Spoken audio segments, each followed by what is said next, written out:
Talking about the Pakistan-China friendship, it is not something which started with BRI, which started with CPEC. So we have some examples. We have some very good examples in China or from China where we were working at par because I would just mention one of those examples. The first airport at Beijing was made by Pakistani workers. The first flight that landed on the soil of China was a PIA flight. Then later on there were some you can say changes, or there were some efforts that were not exactly put on in at the national level. According to the Chinese philosophy, they are the nationals of China also, so they have to follow, or they have to respect the national rules or national laws, or whatever the Chinese central government is saying. When we talk about the problems that are being highlighted in a very high way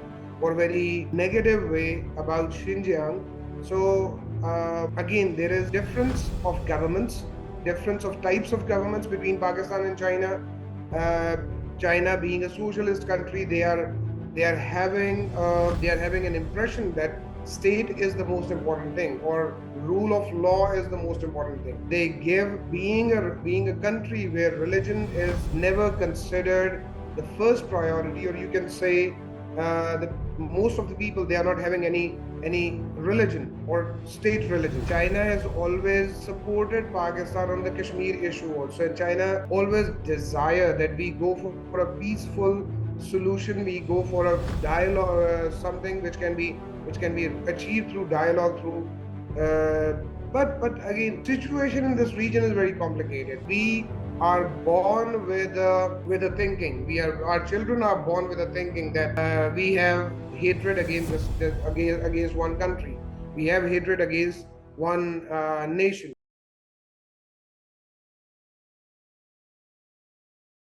Welcome to another episode of Reality Bites. Today we're going to talk about the important, significant issue of the China-Pakistan Economic Corridor, known commonly in Pakistan as CPEC. Our guest today is Dr. Tahir Mumtaz, who is former director of the China Studies Center at ComSat's University.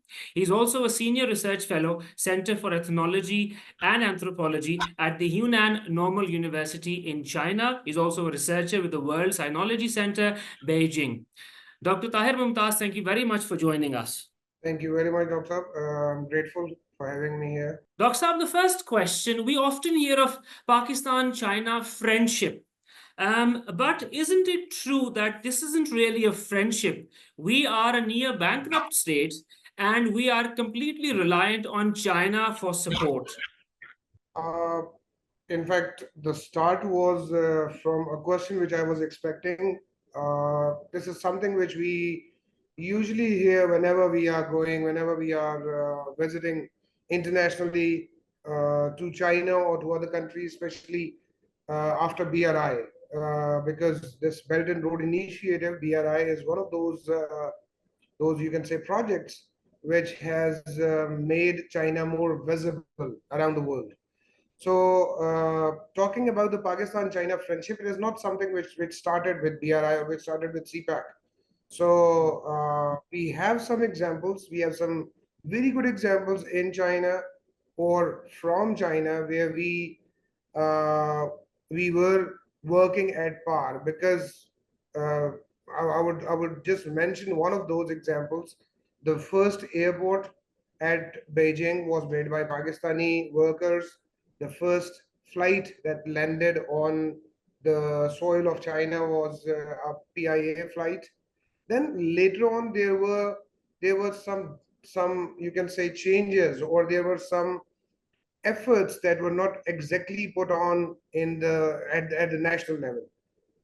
Let's say if we talk about Pakistan, we had some disruptions, we had some problems, and this has made our position a little bit weaker in the global world, or you can say in the global scenario. But when we talk about the friendship, so Chinese are equally, you can say, they are equally valuing this relationship, and this relationship is not on the basis of give and take, not on the basis of need versus the times of not needed. It is actually something which we have to understand that Pakistan is not a big market for China. Pakistan is never considered a big market. So we cannot say there is some stake, there is some specific issues or due to which China is inclined toward Pakistan. We do have a good friendship. We do have a long-lasting friendship for the last many years, and this friendship again, I would say it is because of the economic size of China as compared to Pakistan. The size is too less, but diplomatic side, the economic side, again the CPEC, the sovereignty, these are all the concepts where you'll not find any problem from the Chinese side. So this friendship has no, you can say no issues which usually are highlighted by different Western media or different people who are against the BRI or against the CPEC. So I somehow condemn this kind of definition which says that China is only here or China is only with us for some hidden reasons. Hmm. So you basically disagree with the proposition that we are wholly dependent upon China, and you believe it's a mutual, reciprocal relationship. But Dr. Mumtaz, historically speaking, our relationship with China has always been leveraged as a strategic counterbalance to our regional rival, India. And this means that China has supported Pakistan on Kashmir, and Pakistan has remained silent on human rights violations in China, particularly China's policy towards Uyghur Muslims. So, would you agree that we are worried about Muslims in Kashmir, but we are not bothered about Muslims in Xinjiang because we need Chinese support in the UN vis-a-vis India? The concerns about this province which you are talking about, Xinjiang region, and the Uyghur Muslims. So this Uyghur Muslims, they are uh, according to the Chinese philosophy, they are the nationals of China also. So they have to follow or they have to respect the national rules or national laws or whatever the Chinese central government is saying. When we talk about the problems that are being highlighted in a very high way or very negative way about Xinjiang, so again there is difference of governments, difference of types of governments between Pakistan and China. Uh, China being a socialist country, they are having they are having an impression that state is the most important thing or rule of law is the most important thing. They give being a country where religion is never considered the first priority, or you can say that most of the people, they are not having any religion or state religion. So just to reduce that problem that we had faced and we are facing in this region, uh, uh, Alhamdulillah, I am a Muslim also, but there is a problem of Islamization also. And that has nothing to do with Muslim identity. That has nothing to do with Islam's identity. But there is again something that is again a terminology which is being pronounced these days, that Islamization is something which they cannot bear in their own country.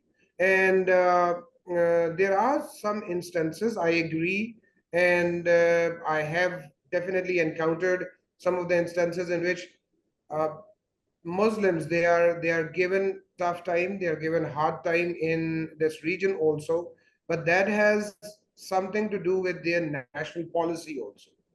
And a country which is a non-Muslim country, which is not a Islamic state like Pakistan, if they are following, they are asking their population, they are asking whether you are becoming a threat for the government, or you are becoming a force that is working or retaliating against the government. That is something which they cannot bear, as per my understanding. Again, in your program, this is my second answer. This answer and all of the other answers that I'll be pronouncing later, are again my own views based on my experiences. So I'm not quoting anyone, but I think China has always supported Pakistan on the Kashmir issue also. And China always desire that we go for a peaceful solution, we go for a dialogue, something which can be achieved through dialogue, through but again, uh, situation in this region is very complicated. We are born with a thinking.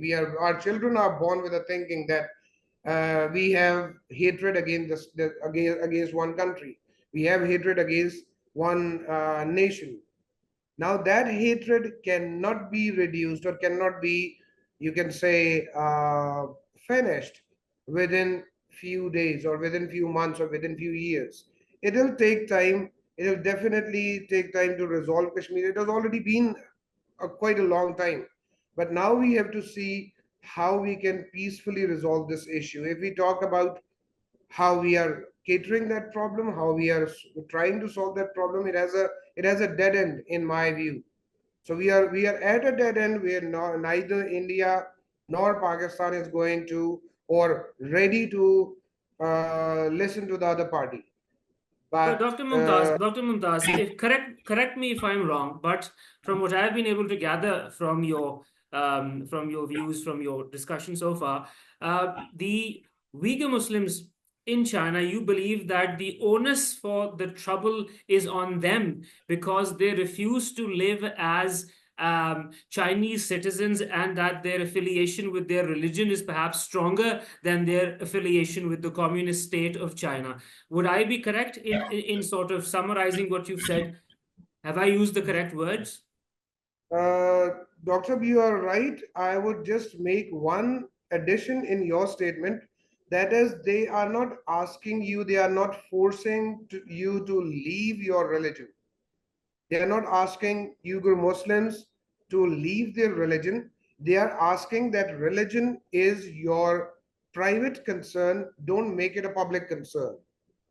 Hmm. And that is because there were problems in this region. There was disharmony in that region, and they don't want this disharmony to reach to other parts of the world also. There is another province, there is another region just next to Xinjiang, that is also one of the biggest Muslim region, that is Qinghai. We have never heard the name of Qinghai. The name of Qinghai was never pronounced by Western media. Muslim population, one of the largest Muslim population in the China is living in Qinghai also. Maybe it is number two after Xinjiang. But the problem is that Xinjiang again is bordering with Pakistan. Xinjiang again is bordering toward Afghanistan also. So that region has become a little problematic. That is why they don't want that thing to spread along to the other part of the world. Not only these two regions, but again, I lived in China for about 6 years at a go, one time, and then again around 1.5 year. Recently, I came back around 2 months ago. Nobody has ever stopped us, or even the Chinese citizens, to go to the mosque. Hmm. Nobody has stopped us to wear the Muslim cap. Hmm. And all the cities, all the big cities, small cities, they are having not only mosques but churches also. They are asking people, if they want, they can practice their religion. Chinese citizens are free to follow any religion they want. State is not asking that don't tell us or don't show us that you belong to this religion. But the only statement from which I started, religion is a private concern, don't make it public, and don't make it something which can be harmful, which can be dangerous for the national interest. Right. So political Islam is something that the That is Chinese because state, it is not an Islamic state. It is yeah, not an it's not an Islamic. Islamic state, it's a communist state. Right. Dr. Mumtaz, I'd like to move on to another issue, particularly concerning CPEC and Chinese investment in Pakistan. It is often said that CPEC is a modern form of imperialism But this time, this kind of imperialism is being practiced by the Chinese. This is the Chinese brand of imperialism. So tell us a bit, first of all, how would you respond to this criticism? And secondly, what motivations does China have for investing heavily in Pakistan through CPEC? This imperialism question was often asked, and because we always talk about or talk on the basis of evidences, so there is no such evidence of imperialism or colonialism from the Chinese side in whole of their 80 years of independence. But talking about Pakistan, I started this discussion with one liner that Pakistan is not a big market for China. Pakistan is a small country. It is even more than 12 times smaller than China. And we have less buying power. We have less, you can say, consumption as compared to China. A small example is one of the organizations, or you can say one of the associations from Pakistan, Rice Association. They visited China. They had a meeting, and they talked with one provincial government about this is the quality of rice we can provide you. And after that quality was approved, that provincial government said that we don't want to discuss about the quantity. Send us as much as you have, because we can consume all of the rice that you're producing. So they have a bigger demand as compared to Pakistan. They have a bigger market as compared to Pakistan. Now, in response to this colonialism or imperialism, I'll say that it is not something through which Chinese government can take benefit. It is not something by which they'll try to make it a colony in future. But they are actually trying to make it a way. Strategic location is something which we are learning from our childhood also, that Pakistan is having a very good strategic location. In our Pakistan studies books, in our international relation books, this kind of statement has written maybe thousands of times. Due to the strategic location, this has become important for China.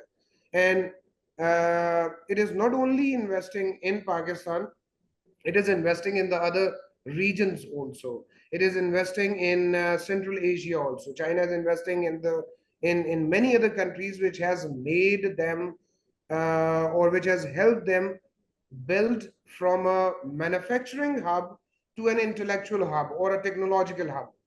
Now, we cannot say China as the the country where production cost is the lowest. They have moved their production, they have moved their manufacturing from their point, from their country to Vietnam, to Cambodia, to Philippines, to Laos, to and now they are planning towards Central Asia also. They are heavily investing in Afghanistan. They, in terms of infrastructure, in terms of shifting their factories, shifting their manufacturing hubs to their new locations. And the reason is that now the labor cost has increased, and they are trying not to be the manufacturing hub, but to be an intellectual hub. They are planning toward making innovations, not incremental innovations, but big innovations. And they have successfully done it. Now, soon, I mean, many places we have already seen, but soon you will see products that are made in Vietnam. Soon you will see products made in Philippines. Now, still the quantity is less, but again, it will be in large quantities soon. Or I also say people that now soon you are going to see behind electronics, behind other appliances, the same statement that we used to read behind the Apple, that was designed in California, assembled in China. So it will be designed in China, assembled in Vietnam, assembled in Philippines. We were one of the locations where these kind of benefits can be given also, where these kind of factories can be established also. we are having some issues, some problems. Maybe we can talk about those if you have time, or we can have another sitting on those problems as well. Due to those problems, they have started shifting their attention, or you can say shifting their investments towards the nearest neighboring countries. Soon we will see, again, this is my intuition, soon we will see that CPEC will have Afghanistan also in it, officially included in it. And at that time, maybe our importance will, I will not say will just finish, but our importance will reduce. So this investment, or this you can say whatever people are calling as an imperialism or colonialism, has another side which we always try not to see, or we always try to hide as well. Right. I hope I. Right, let's move on, Dr. Mumtaz. And I'd like to talk to you about the overall impact of Chinese investment in Pakistan, and not just limit it to CPEC. Um, I don't know if you've ever noticed, but when our markets are flooded by cheap Chinese goods, does that not destroy small-scale local industries in Pakistan?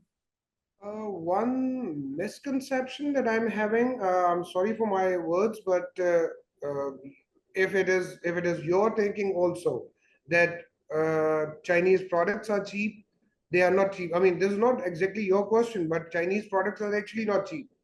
We are actually asking them to send us some cheap products, or we are giving them orders to give some cheap products to Pakistan. Now, this is something which we say that our local industry is having a bad impact, or local industry is destroying. But again, this is something which we have to see, that rather than competition, we can also go in cooperation framework. We can also think about cooperating with those industries, cooperating with those traders who are bringing those products into Pakistan. There is another terminology that we use in business studies also. We can opt for cooperation. That is a combination of cooperation and competition. We do compete, but again, we have to understand that we are not the following the latest technologies.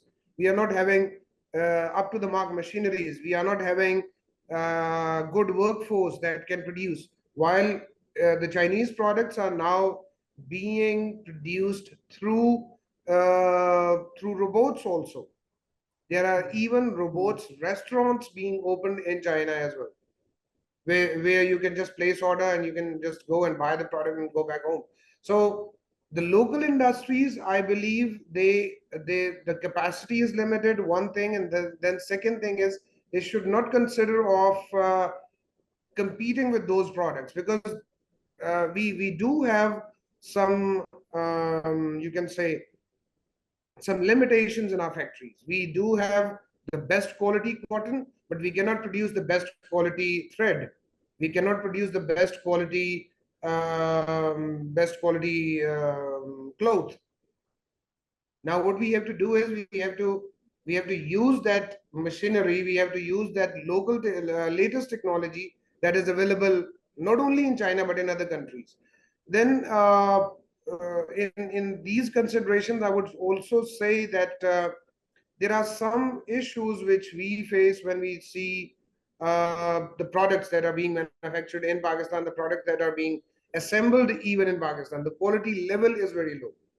So people now are ready to invest, I would say, uh, whether it is a Chinese product, whether it is an American product, or it is a Japanese product. People are now ready to invest on their own, invest on their on their buying, and they want a quality product. So we have to see what portion we can do, what part of the product we can manufacture locally, and what part uh, we have to import from China. So outsourcing is one of the concepts which is being taught world over, that whenever there is something which is costly for you to do it at home, you can use another third party, whether it is a Chinese or whether it is your own local company, but you can outsource that component to someone. Strategy is something which can give us benefit. We have to strategize that production. Right, Our right. production is, we always have a few good examples. I pray and I wish that those examples increase by time, but we do have some good examples. If we talk about FIFA footballs that are being made in Pakistan, but that is not the only thing that we can do. We do have good workforce, we do have good places, we do have good investors, good businessmen here. We have some joint ventures also working in Pakistan.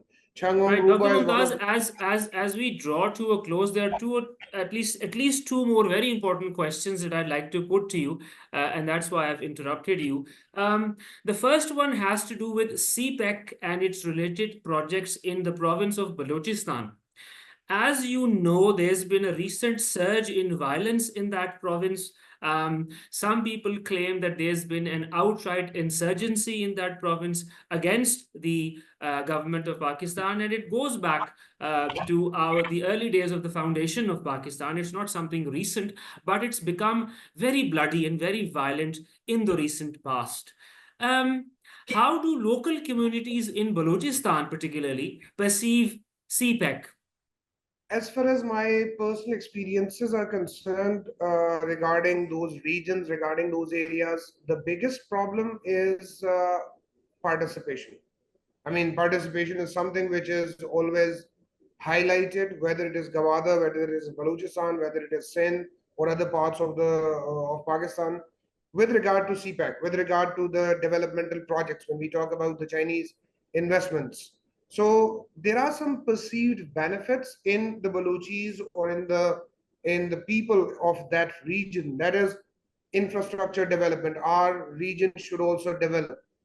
Then the second thing, they always think or they always perceive as the benefit which they are not getting is the job creation or the job opportunities. The third thing is the economic growth. They are always saying about that economic growth is something which we expected from this project and we are not getting it. Then the you can say, somehow it is related, but I will differentiate it from the first point, infrastructure development. It is regional development. So they always think about not only that infrastructure but also the whole region, the whole province should flourish. Now, unluckily, we have those challenges of securities. We have challenges of involvement of local government, or sorry, lack of local government involvement in that region in those kind of issues, and displacements and disruptions that we are seeing over the large scale infrastructure projects. So we do can say, we do think and we can say that the biggest challenge for that region is the perception in the Balochis mind that they are being exploited. The exploitation, that there are some local communities, they are feeling that they are being exploited or they are being marginalized, and there are the concerns that the benefits of CPEC are not equally distributed, or they are not they are using the region's resources, they are not giving back something to the region. We need to understand that infrastructure projects, whether it is energy, whether it is roads and rail network, whether it is some communication through sea, it is not something that can bring you the results overnight. Yes, we have spent about 10 years. We are being in the second phase, but the outcomes are still have to come. Gwadar was once a place which maybe many of our Pakistanis, many of the local people, they have never heard of that region. We have never thought of that Gwadar is a place in Pakistan. But now Gwadar has transformed. We have technical university, we have a hospital, we have an airport, We have a port that is being operational partially or fully. That is not a part of discussion, but again, it has developed over 10 years. So in my personal view, in that region, change will also come, but security concerns is something that is something alarming. That is something we have to address, and it is important. Dialogue and engagement is the solution. Security issues cannot be resolved by force, and inclusive development are the two things that can make this region better. So inclusive development and dialogue and engagement of those people. And we cannot ask the Chinese to go into that region and do that. We have to do that ourselves. I'll finish my answer with one liner. Whenever you talk with Chinese about problems in Gawada, problems in Balochistan, problems of Kashmir, uh, they always respond you, they will always respond you with a single one sentence. This is your internal problem. We cannot come and solve your issues. You have to solve your internal issues. We are concerned with our task only. So these are our internal concerns. These are the issues which we have to resolve. Otherwise, it can be a disastrous situation in our country. Right. I'm afraid we've run out of time, so I'll have to call it a day. Dr. Tahir Mumtaz, thank you very much for joining Reality Bites and sharing your views on CPEC and Pakistan-China relations with us.